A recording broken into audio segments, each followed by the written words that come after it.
We gather here today to honor our dear comrade Helen.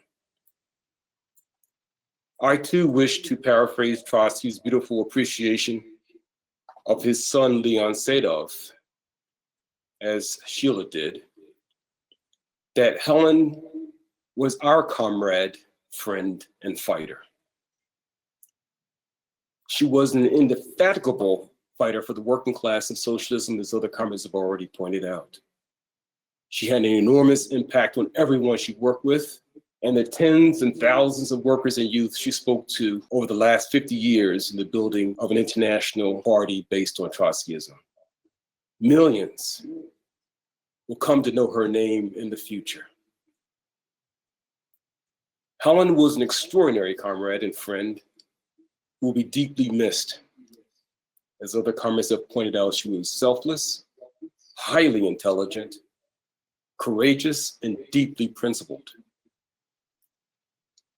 We all appreciated her personal warmth, but were well aware that she would give no quarter on political differences.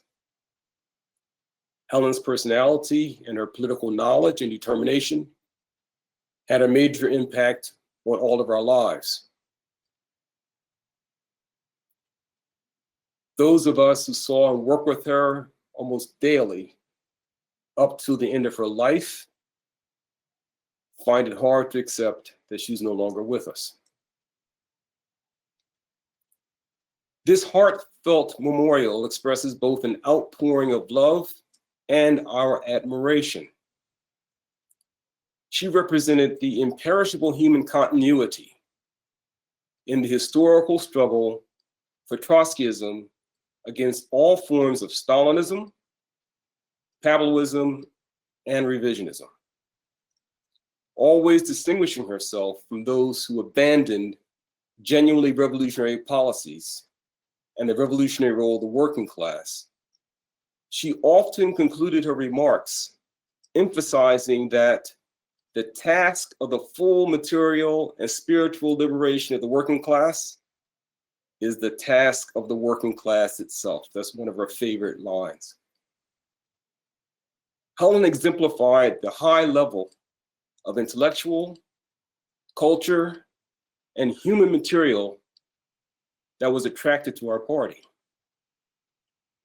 She brought a dogged determination. She would never give up. Everyone knew that. A determination, however, that was based on principles. Once she joined the party, she never turned away. What made Helen the person that she became, and I think this is something that Comrade Dave began to address, and also by Comrade Cheryl, when she quoted the obituary meeting for Tom Menahan, that revolutionaries are not born, they are forged. However, Helen was forged, but she also in turn forged the party. David North said in his tribute to Helen, quote, "A revolutionary party educates its members, but the political, social, cultural, and moral character of the party is in turn profoundly influenced by the character of its cadre." I first met Helen in 1972 while in college at Lehigh University. She had come to the area with a team of other comrades to campaign for the sale of the Bulletin. At that time, the Stalinist member Angela Davis, many people know, was considered the icon of revolution by many young people. This was symptomatic of the various forms of petty bourgeois influences on the working class, such as feminism, Black nationalism, and reformist politics. Helen and I immediately struck up a discussion on Black nationalism at Lehigh. Although both of us had been in the party for a short time, Helen had joined, as Comrade Dave explained, the Young Socialists in December of 1971, and I soon followed. Both of us were won to the party in the fight against Black nationalism. One of the critical analyses that influenced both of us was the pamphlet, Black Nationalism and Marxist Theory. Helen and the party understood how to fight real racism.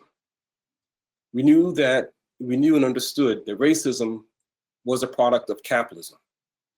It could not be fought without fighting its root cause. At this time, the Black Panthers were widely known.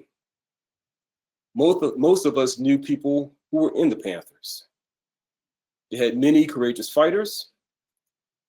Many considered themselves to be socialists, left-wing, anti-capitalist, and anti-imperialist. The Panthers, as we know, were viciously repressed and murdered by the state. However, they never broke from Black nationalism. The Workers' League in this pamphlet explained that this was a dead-end orientation. Our party stood in opposition to every other movement that claimed to be socialist. We explained that capitalism was based on the economic divisions of society and that the basic conflict was between the capitalist class and the working class all over the world. All forms of racism, ethnicity, and national divisions were used by the ruling class to divide and weaken the working class on a world scale.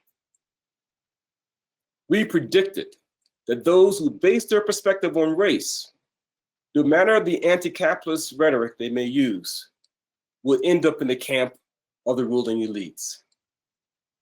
Indeed, this largely has taken the form of supporting various Black Democratic politicians and now Black capitalism. This outlook, which Helen fought courageously against the stream, has been completely vindicated, most particularly in the role of the upper middle class layer promoting the New York Times 1619 Project. Helen was a fighter for the whole working class. That is, a Trotskyist internationalist, a Marxist materialist, and a fighter for the theory of permanent revolution against bourgeois nationalism in the underdeveloped countries. In many ways, our perspective on the working class and race was tested, particularly in the case of Gary Tyler. It was a critical experience in which Helen played a major role, as other comrades have explained. In 1976, Gary, then a 17-year-old Black youth in Louisiana, was falsely charged and convicted of first-degree murder by an all-white jury for the death of a 13-year-old white youth. The murder took place during a mob attack that this youth was involved in, organized by the Ku Klux Klan to prevent the busing of Black students to an all-white school. Helen, I believe David North, traveled to Decision, Louisiana in March of 1976 and spoke to the Tyler family. They interviewed many members of the family, including Terry, Gary's brother, and Mrs. Juanita Tyler, Gary's mother. During that visit, Helen and David also, I believe, met Gary while he was in prison. We pledged to defend Gary and take his case into the working class. Helen played a critical role in developing that campaign. She was a chairperson of the December 1976 march held by the party in the fight for Gary's freedom in Harlem. Hundreds of workers and youth participated in that march and in that campaign. The party collected well over 100,000 signatures to win Gary's freedom. We collected, in fact, we campaigned among workers and got the endorsement of unions that supported, in fact, that represented millions of workers. Helen maintained a very close contact with the Tyler family, and particularly with Mrs. Tyler, throughout Gary's incarceration until her untimely death in 2012.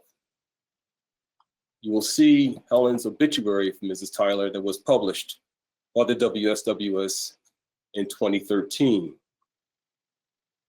Other groups portray Gary's case as simply one of Southern racism and appeal to the Democratic Party politicians for his defense. Our approach was very different. We explained that Gary was a class war prisoner and that the attack on Gary was an attack on the entire working class, Black, white, or immigrant. We fought to mobilize the full strength of the working class in Gary's defense.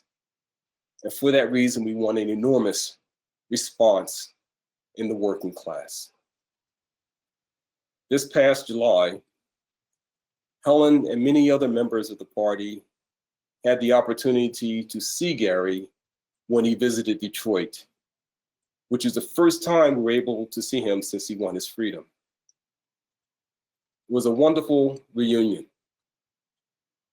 At the event, Gary paid tribute to both the party and to Helen and those who fought for his defense, recognizing that they played an absolutely critical role to provide him the resources necessary for him to carry out his fight. In closing, I would just like to read the heartfelt letter that Gary sent to me upon hearing of Helen's death. He said, "Larry, I'm sorry to hear about the unfortunate passing of Helen. I most distinctly remember meeting her back in 1976 when she bravely visited me in Convent, Louisiana. I admired her strength and tenacity to get the story out about what happened to me. She had become highly respected and loved by my family and became especially close to my mother. I am forever grateful for the endless support and dedication she unselfishly rendered to the campaign to free me. She was a true comrade who was willing to sacrifice so much, even her life, if it meant to be just like Tom Heenahan. Once again, we lose another soldier in the struggle. May her soul rest in peace. Thanks me for once again for giving me the unfortunate news. My heart is heavy tonight." In closing, as we say, well done for Trotskyism, Comrade Helen. Hers was indeed a life for which we draw inspiration, political lessons, and a source of renewed determination to finish the job she so courageously devoted her life to carrying out. Thank you.